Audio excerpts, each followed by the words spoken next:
Hello everyone! Ang topic natin na pag-uusapan ngayon ay about series opposing naman. So last time kasi ang diniscuss ko about series AD, ngayon naman is series opposing.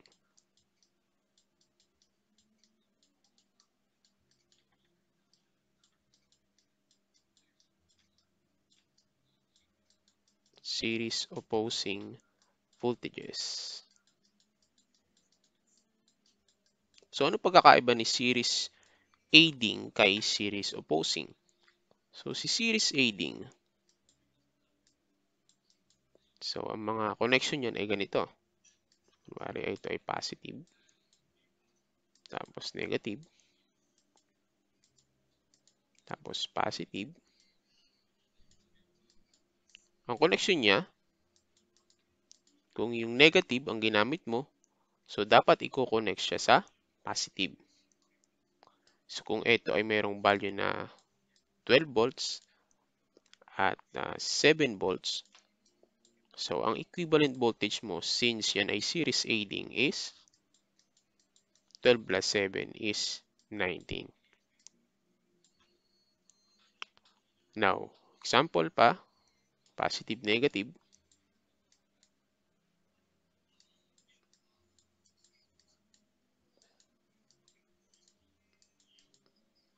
Now, kapag ang ginamit mo naman is positive, dapat i-connect mo siya sa negative. So, kung ito is, again, kung ito is 10 volts, tapos ito ay 10 volts din, so ang equivalent voltage mo ay 20 volts.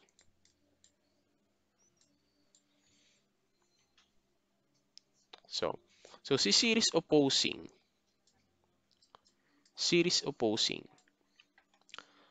kung ito ang battery mo,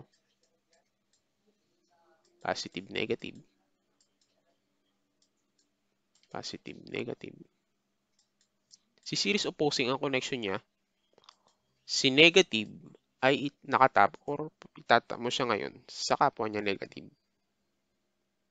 So ang result niyan, kung ito ay 12 volts,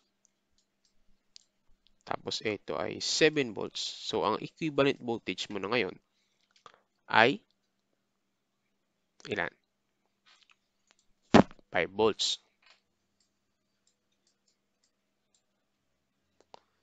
So, example ulit. Yan, positive, negative. Kapag si positive naman, dapat sa positive din siya nakakonect. Yan yung series opposing. So, example, kung 12 volts minus 6 volts, so ang equivalent voltage mo ay 6 volts. So, minus, no?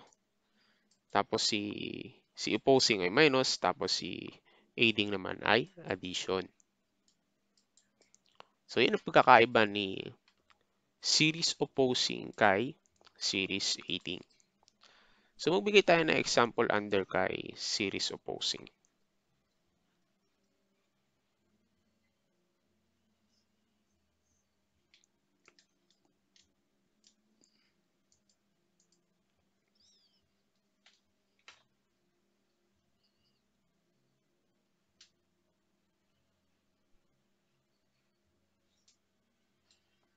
So, example number 1.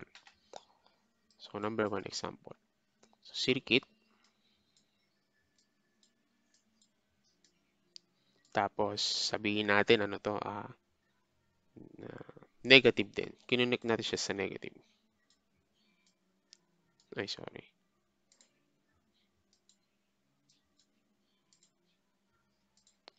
So, ito ang positive. So, positive, negative, tapos negative, positive. So, kung ito ay, sabihin natin 12 volts. Tapos, ito ay 7 volts. Tapos, lagyan natin ang resistor. Sabihin natin 1 kilo ohms to. So, ang total voltage mo dyan ay 12 volts minus 7 volts. So, ang sagot is 5. 5 volts. Now, ito ang tanong. Anong polarity ngayon ang gagamitin mo? Ito or ito? So, ganito ang explanation dyan. Kung ano yung may pinakamataas na value, yun ang pinakabasehan mo ng polarity. So, ibig sabihin, yung circuit mo, ang pinaka-simplified niyan ay ganito. Positive kasi andito yung positive part tapos ito yung negative kasi 12 volts yung pinakamataas. I mean, mas mataas yung 12 volts sa 7. So, ito positive tapos negative. So, 1 kilo ohm. Tapos ito na ngayon ay 5 volts. And ito yung pinaka-simplified circuit niyan. So, ibig sabihin, dito sa circuit, ito yung positive part mo ngayon kasi ito na yung pinaka-output mo eh. Ito na yung dalawa na yung pinaka-output mo. So, ito ay negative. Tapos ito ay positive. So, pag nagkabit ka ng ano o kaya ginamitan mo ng voltmeter, o yan, tapos may voltmeter ka, ang read niyan is 5 volt, positive 5 volts. Yung isa ilalagay mo sa positive, tapos yung isa ilalagay mo sa negative. Kasi kapag ang ginawa mo is ganito, kapag ang ginawa mo is etong positive, dito mo nilagay sa kabila, nagkabaligtad. Nagkabaligtad. Dito. Ang makukuha mo ngayong read sa voltmeter is negative. Negative 5 volts. 5 volts pa din, kaya lang negative yung makukuha mo ngayong read dito sa voltmeter. So, yun yung pagkakaiba niya. So, kaya kailangan susundin mo kung ano yung may pinakamataas na voltage base sa given kapag series opposing. So, etong 12 volts yung pinakamataas natin at ang position ng battery niya is pa ganyan. Positive yung nauna, tapos ito yung negative. So, again, kung ano yung pinakamalapit sa point na to, positive yun ang magiging positive mo. At ito, ang pinakamalapit ay negative. So, negative yan. So, example ulit.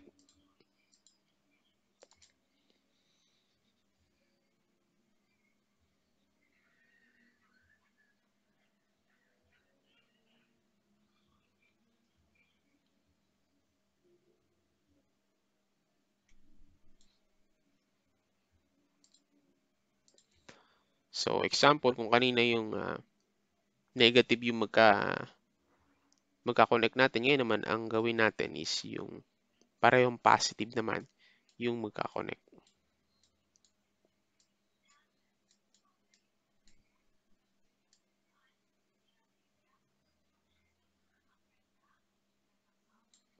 So, 1 kilo ohms. Sabihin natin ito ay 12 volts din. Tapos ito ay 5 volts. So again, opposing yan kasi yung terminal na positive ay nakakonect sa positive. So ibig sabihin, ang total equivalent voltage mo or total voltage or equivalent voltage mo ay 7 volts. So ang pinaka-simplified circuit mo niyan is ganito.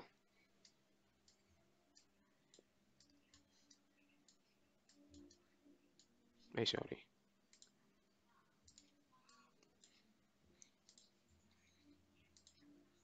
Seven volts.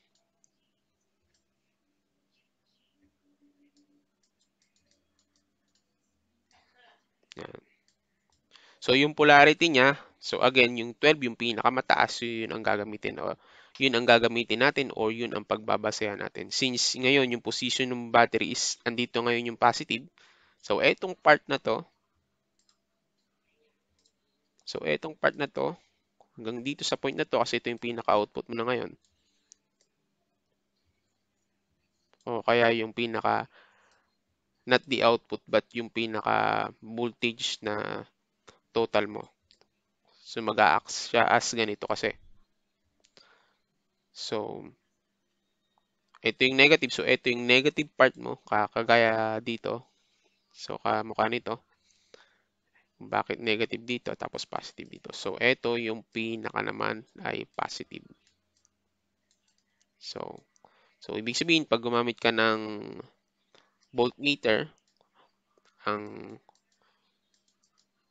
ang positive mo ay ilalagay mo dito. Tapos yung negative ay dito. Para magkaroon ng read na 5 volts. Kasi again, kapag pinagpalit mo, ang mag-e-end ka ng read na negative 5 volts. So, yun. So, last example natin.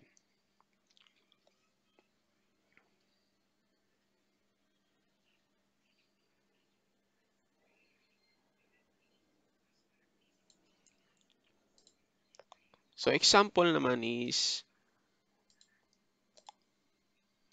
meron ko ulit na, meron kang 24 volts na battery. So, ito yung positive. Ito yung negative. Tapos, ngayon, 24 yan. Ngayon, ang kailangan ng inverter mo is 12 volts lang. So, para magkaroon ka ng 12 volts, tapos meron ka naman example, meron kang 12 volts sa bahay. So, ang tanong niya is bakit mo pa maminusan to, di ba? Kung pwede mo namang gamitin yung 12 volts mismo. So, example lang, kunwari lang. So, kailangan mo ng minusan ng 12 volts.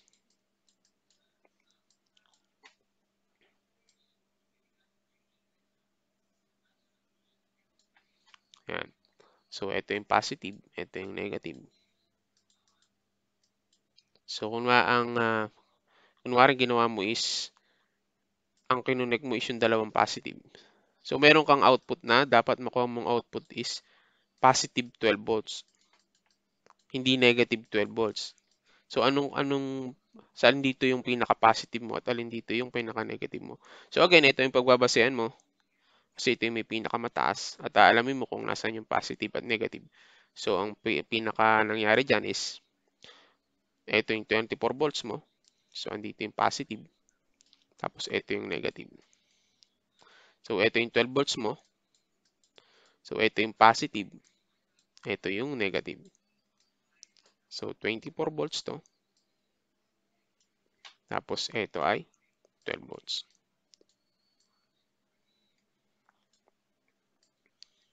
Yan. So, ibig sabihin, since ito yung pinakamataas, so, ito ngayon yung pinaka nag-a-act mo as negative.